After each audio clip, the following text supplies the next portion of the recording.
Video में देखेंगे question number 8। Question number 8 में बोला है क्या कि प्रमेय 6.2 का प्रयोग करते हुए सिद्ध कीजिए कि एक त्रिभुज की किन्हीं दो भुजाओं के मध्य बिंदु को मिलाने वाली रेखा तीसरी भुजा के समांतर होती है।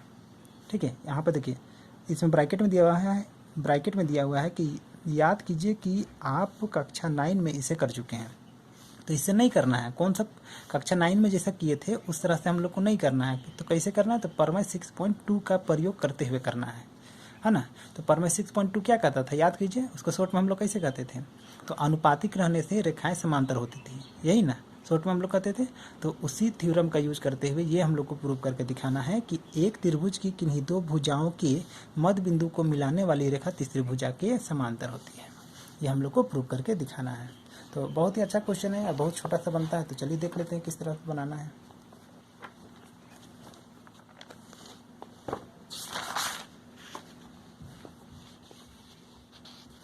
देखिए पहले तो जो लिखा हुआ रहता है वो क्वेश्चन से लिखते हैं ना, तो क्वेश्चन को अच्छा से पढ़ना है, उसके बाद इसको लिख देना है। तो लिखें इस तरह, देखिए कि माना कि त्रिभुज ABC में, ये त्रिभुज ABC में D ये जो है वो AB का मध्य बिंदु है और E AC का मध्य बिंदु है।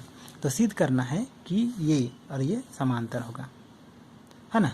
तो आकृति में मतलब ये वाला में D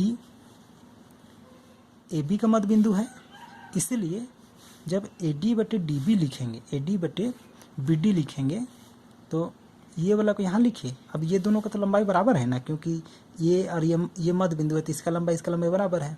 तो क्या किए, हम इसका लंबाई के नाम के जगह पर हम इसको लिख दिए। तो यहाँ पर इसको उतार दिए और इसकी जगह पर हम यहाँ लिख दिए AD, और यहाँ दिखा भी दिए क्योंकि इसका लंबाई जो वो इसी के बराबर है। तो BD बराबर AD, ठीक है। तो इसलिए हम लोग ऐसा इसको लिख दिए। तो समझ में आ रहा होगा। तो ये अपना उतर गया और ये इतना आ गया। अब ये कट गया तो कितना है, वैल्यू 1 आया, तो वही 1 को यहाँ लिख दिए। तो ये उतर गया और ये बन गया 1, इक्वेशन 1। अब देखिए यहाँ इसी प्रकार देखिए इधर ये वाला रेखा पर इतना बटे इतना निकाले, तो ये जैसा का तैसा उतारे और ये वाला को चेंज करके लिखे, इसी के रूप में चेंज कर दिए। अब चेंज इसलिए किए क्योंकि दोनों का जो लंबाई है वो हम लोग का बराबर है, इसलिए इसके जगह पर इसका नाम भी दे देंगे तो दिक्कत नहीं होगा।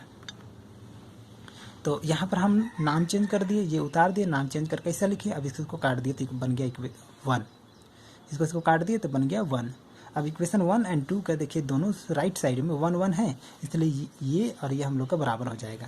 तो समीकरण 1 2 से ये और ये बराबर हो गया। अब जैसे ही ये हम लोग का बराबर हो गया तो जानते हैं कि ये भुजाएं इतना बटे इतना और इतना बटे इतना हो गया। तो ये इतना बटे इतना और इतना बटे इतना हो गया, मतलब भुजाएं अनुपातिक हो गए। तो जब अनुपातिक होते हैं तो ये रेखाएं क्या होती है, समांतर होती है ना। तो इसलिए ये वाला समांतर हो गया। तो उसी को लिखे हैं कि समीकरण 1 2 से जब ये और ये बराबर है तो ये बराबर हो गया, अतः DE समांतर BC।